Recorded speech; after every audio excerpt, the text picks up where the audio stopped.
Next, we'll make phosphoritos, bite-sized, light and creamy sandwiches. Start by placing the ham into the slicer. Now, let's prep our puff pastry. Wait while the puff pastry is baking. Done! Swipe horizontally. Great! Now just...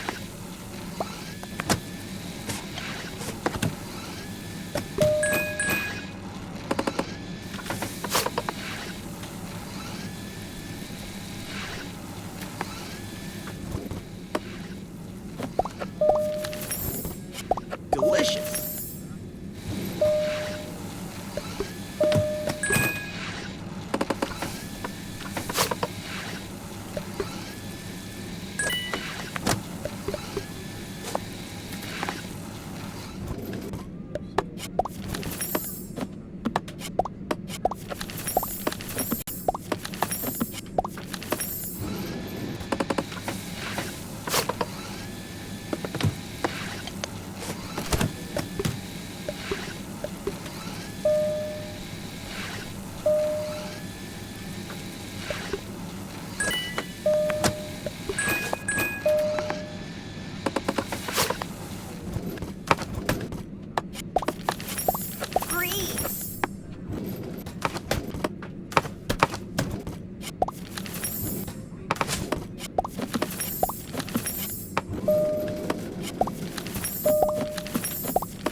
Thank you.